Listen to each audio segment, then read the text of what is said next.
तो मतलब मैं उसे प्रपोज करूं? हो सकता है, क्यों नहीं? वही तो मैं आपको समझा रहा हूं भाई। आप किसी भी बात का प्रेशर मत लें, जाएं जाकर प्रपोज करें। मैं हूं ना, मैं सब संभाल लूंगा भाई। शुक्रिया मेरे शेर। ठीक कह रहे हो, बैठे रहने से कुछ नहीं होगा। अगर दिल मैंने तोड़ा है तो उसे जोड़ना भी मुझे ही पड़ेगा। प्रपोज करूंगा मैं। ये हुई ना बात, आपने मेरा दिल खुश कर दिया भाई। बहुत खुश हूं मैं आपके लिए। बहुत शुक्रिया मेरे भाई, लेकिन मुझे ना इस तरह की बातें करना बिल्कुल भी नहीं आती। घबरा सा जाता हूं मैं। बहुत आसान है भाई, मैं समझा दूंगा।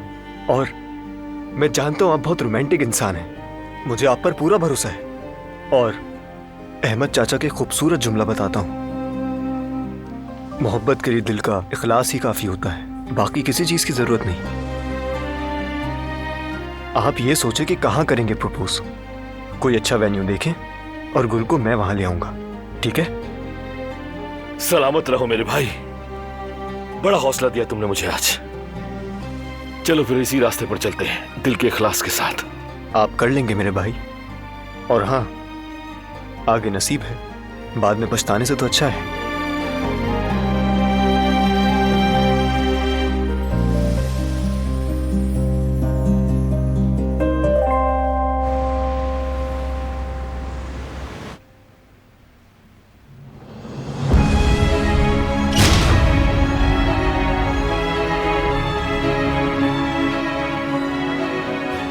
जवेरिया, जवेरिया।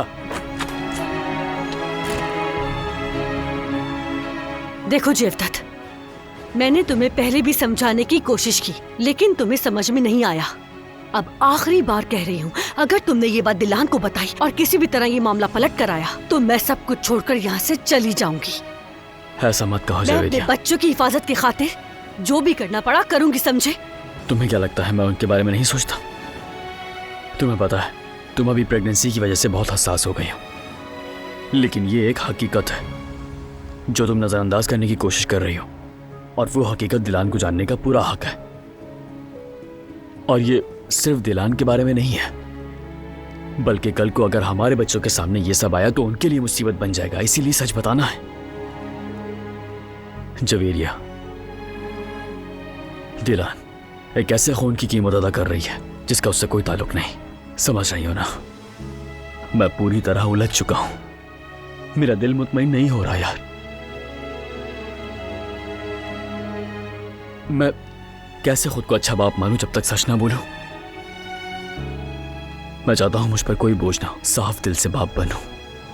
मैं भी माँ बनना चाहती हूँ जेवदत्त, चाहे सही हो या फिर गलत, मैं माँ बनना चाहती हूँ।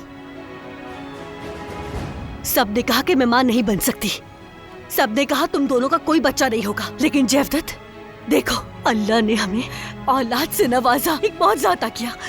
और अगर अब ये खून का मामला सामने आ गया, तुम पर बंदूक उठ गई, और अगर सबने ये सवाल किया कि तुमने झूठ क्यों बोला, तो बताओ क्या करोगे? कोई गारंटी है ये दुश्मनी बच्चों तक नहीं पहुंचे? तुम समझ रहे हो ना जेवदत्त, तुम समझ रहे हो ना ये मामला कहाँ तक जाएगा? सब कुछ बर्बाद हो जाएगा। तुम इस बात को समझने की कोशिश क्यों नहीं कर रहे हो जेवदत्त? हाँ, समझो। ठीक है, तुम फिक्र मत करो, मैं सब संभाल लूंगा। छोड़ दो ये बातें।